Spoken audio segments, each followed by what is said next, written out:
I'm Ryan Marshall. I am a husband, a father, an airbrush artist by day, and an oil painter by night. I work at a company here in Oklahoma City. It's Scott Salvage Prosthetics.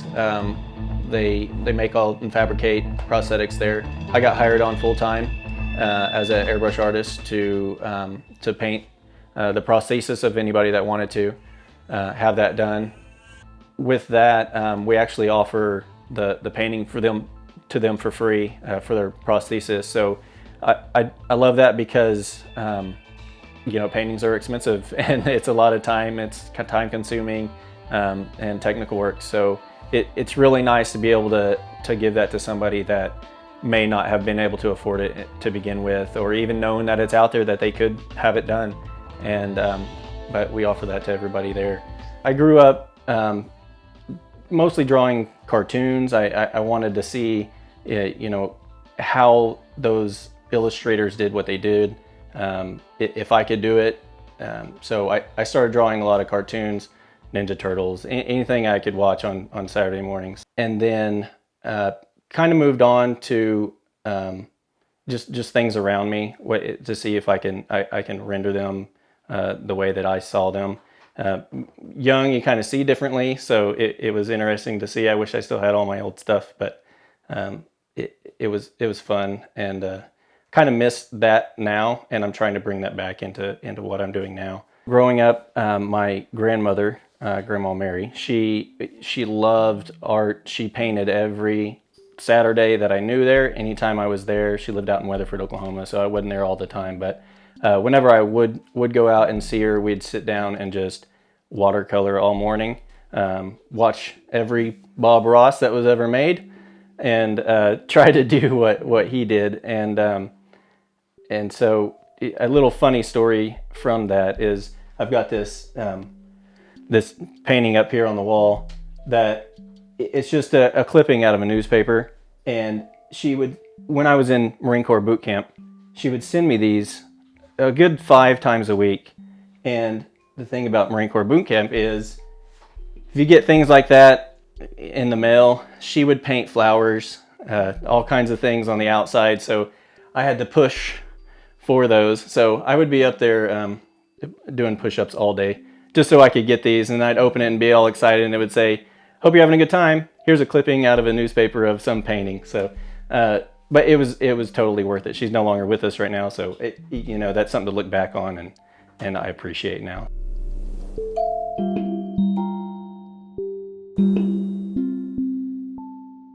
While growing up, I kind of shied away from the arts. I started getting kind of a rebellious stage in my teens. I didn't find a whole lot of interest in it. I wanted to be out doing things. It kind of got a hold of me, and I wish that wouldn't have happened, but now, I've come back now. But so once I graduated high school, I left, went to go work for a company, kind of traveling in the United States and doing commercial refrigeration.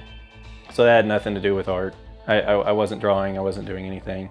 So I got another call, moved out to Hawaii to go out there, kind of wasted a good year, but it was worth it. It was nice to get out and be able to do that. But I ended up after that going to Vegas and working for a mortgage company there.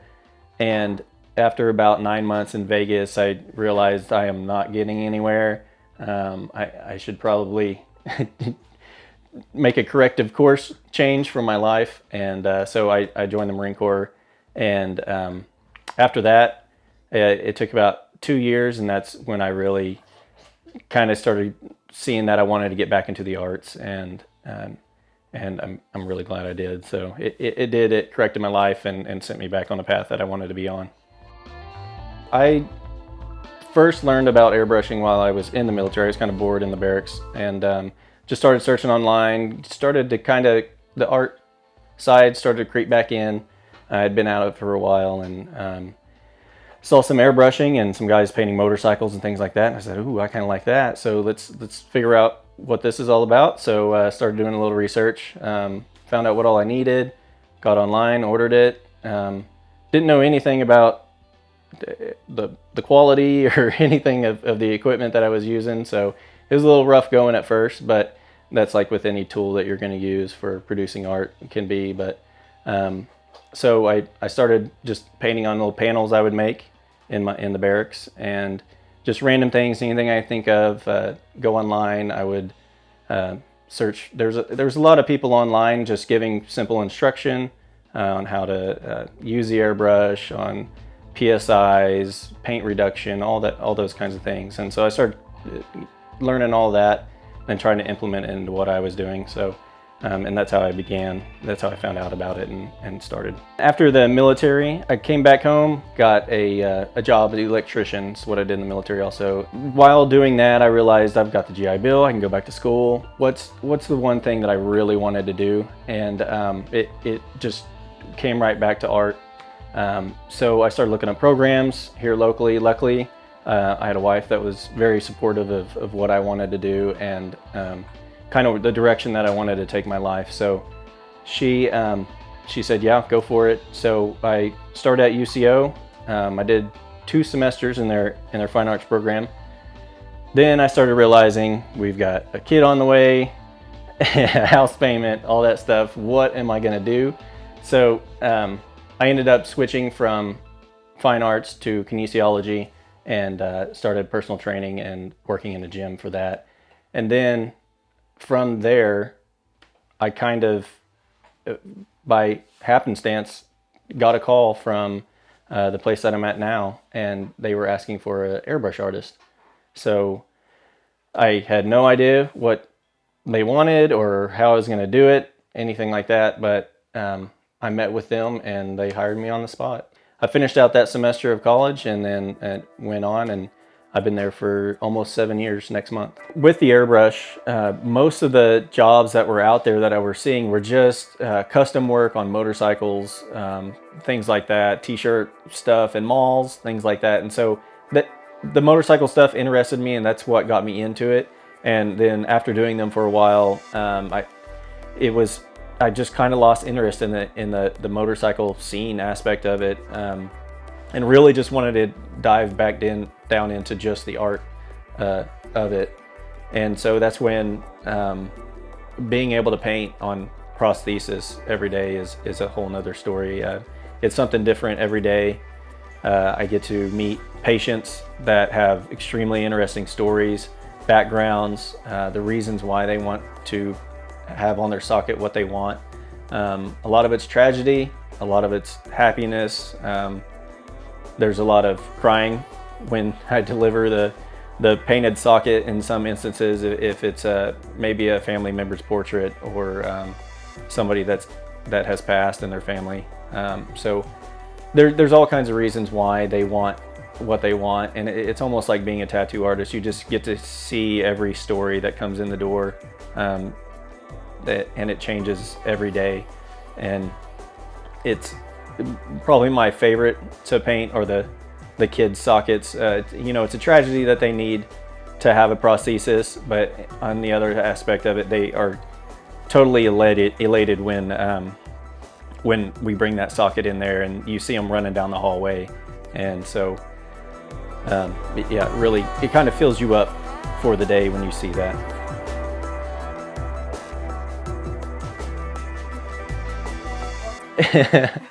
Yeah, the kids love what I do. They like to come up to work and see what I'm painting. I take pictures of almost every leg that I paint, especially if it's, the Hulk or, a comic book character, or, my daughter's big into ballerina or anything like that. I'll bring it home and they love it, and they've got all kinds of questions too, which is really good because it brings them into the world of prosthetics also, and getting to know that, hey, some people, are born this way, or they've had a major tragedy in their life.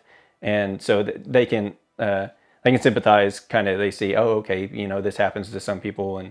And so, but look what Dad does, he gets to, make it look cool, so where they can show it off. With my kids knowing that what I do for work, and they come upstairs and they see the studio and what I'm painting all the time, about any time I'm in here, they will come in and ask me to stop, and they want something painted for them. So my son's big into Pokemon right now, and so he wanted me to paint him all the Pokemon, and come to find out, I looked it up, there are 932 Pokemon. So I told him that's probably not going to happen. I'll paint you one. So I painted him one. It's in his room, and he loves it. But and most of the artwork that's in their rooms is stuff that I painted for them. My daughter, ballerina things and birds and flowers and things, stuff that she likes. I get to be a little colorful with her stuff. My son's, did a baseball mural on his wall. He's big into baseball, Pokemon, and things like that. So it's every day. Anytime I'm up here, they'll come up and either want to paint with me and make a huge mess, which I'm totally cool with, but that or want me to draw or paint them something. So 932. While I was in college, the only road that I saw was gallery work, basically, or everyone just wants a solo show somewhere, or so that mentality is kind of what made me get out of the arts, or have the push to realize that I might not be able to have a living and support my family just doing that. So because competition with everyone thinking that is going to be really high.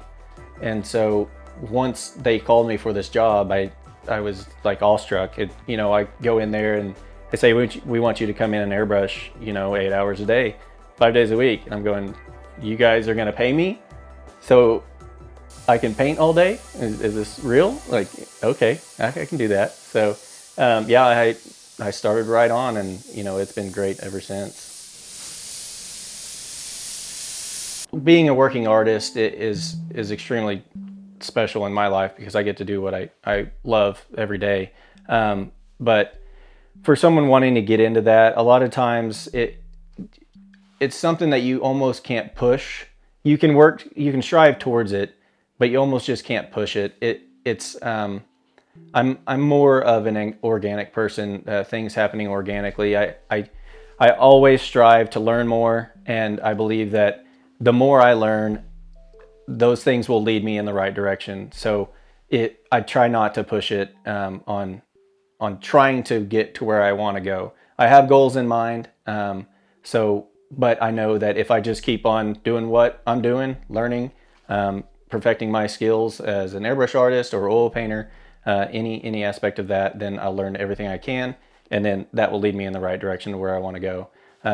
So for wanting it in the arts, it's or being a working artist, I would say not to don't confine yourself into one aspect of what you do.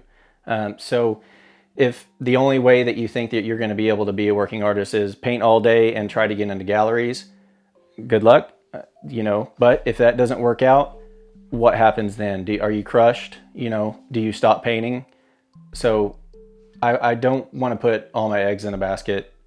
So a lot of times it may happen by chance. My whole story was just by chance. Somebody knew somebody, but I had taken the time and learned what I wanted to learn. I was doing what I wanted to do with the airbrush, even though I had dropped out of college, gone out of the fine arts and gone into kinesiology.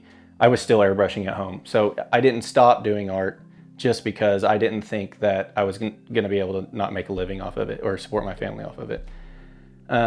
So one big thing is just with that, it's just be yourself is the biggest thing. Don't try to emulate somebody that you see that painting or paint what they paint. You can do studies, find out how they did it, how they got to render something, or their shadows, or you can take in any artist that you see and see how they did something and take it, put it into your art, bend it. Don't take the same path. You're not going to take the same path as somebody. You don't know what they've given up to get where they are. So with me being a husband and father and working, I have goals, but for what I'm willing to give up for those goals, I'm not willing to do that. So my goals may take 10 years. Somebody else may take a year. So I'm not willing to give up those things. Another big one is, and I fell short of this in the beginning, was don't judge yourself by other people's work, and don't judge especially your worth by somebody else's work. So when I first was starting, I would be so frustrated. I'm like, look what these guys are doing. Like, they've got this going on for them, or how I can't do that. But you never see the end. You only see that what's in front of you. So you really got to start looking towards the end. Okay, what's my goal? How am I going to get there? There's steps along the way. The best way to learn is to fail. And so that's where all the learning is in the failing. And if I do a perfect painting, I might as well just throw it in the trash. If I think it's perfect and I didn't have any issues with it, it's probably junk. But I may think it's perfect. I should probably throw it in the trash, spend 2 weeks doing something that's just killing me. Okay, how do I learn how to do this? All right, I'm having issues.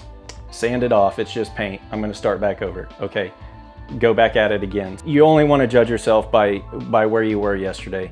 If I'm doing something today that I was unable to do yesterday, that'll keep me going for the next 2 weeks. And it may just be something as simple as, getting the right temperature in a shadow. And if I can nail that, then hey, I'm good for the next 2 weeks. That keeps me going, keeps me wanting to work on that painting that I'm working on. Sometimes I'm frustrated with what's going on. I just can't seem to get it right. This painting's been up here for 1.5 years. I don't care. I have no timeline on it, so guess what? I can walk away for a little while. Hey, once I get to where I am, I'm going to come in and I'm going to do it. So during the day at work, I strictly do airbrush artwork. But when I come home and my personal art at home, I prefer oil painting. It's nice. It's a little more calming for me. I get to sit down and take my time. There's no timeline on what I want to do. There's nobody waiting on me for it. I stopped taking commissions a year ago. That way I can really delve into what I want to do instead of taking somebody else's ideas. And that's a big part of it. It can be a little draining at work doing it, because every piece is a commission piece coming from somebody else's head. So it helps me technically with I might be challenged with a certain aspect of it, which helps me to learn, which is great. But also it's sometimes a little bit draining to where when I get home, I just want to be able to do what I want to do.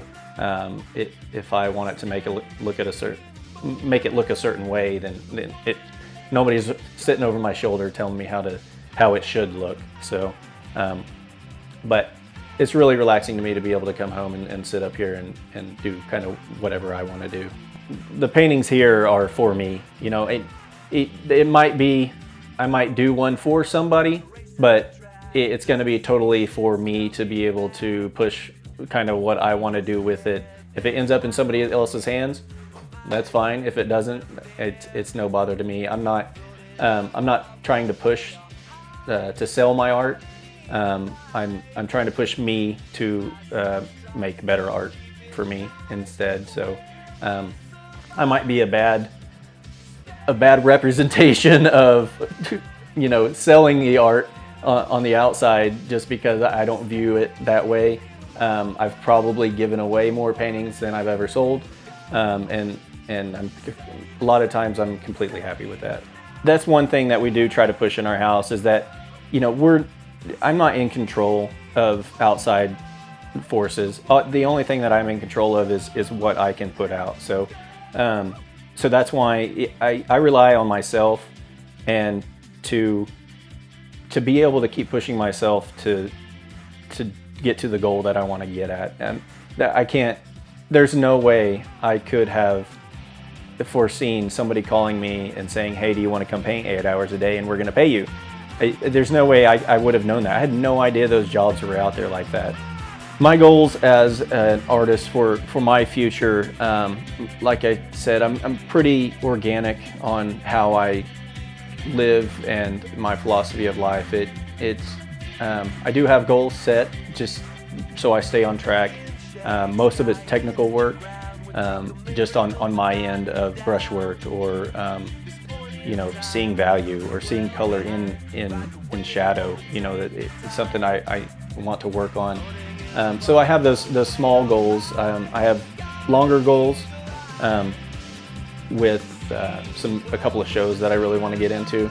I made those goals large for a reason, and so I will strive to get to those.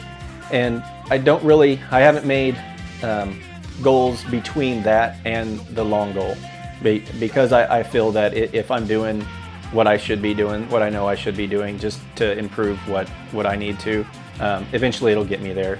Honestly, most of my goals right now are to be a good husband and father, and we're currently in the stages of trying to match for an adoption. So we're really excited about that. So things are about to change drastically.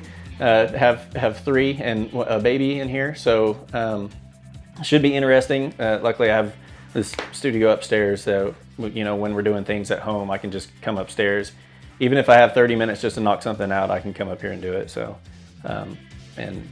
but yeah, that's about it on that. Because you got to do one Pokemon character Yeah. for the next 930. 4 Yeah, years. 3 years. 92. Yeah.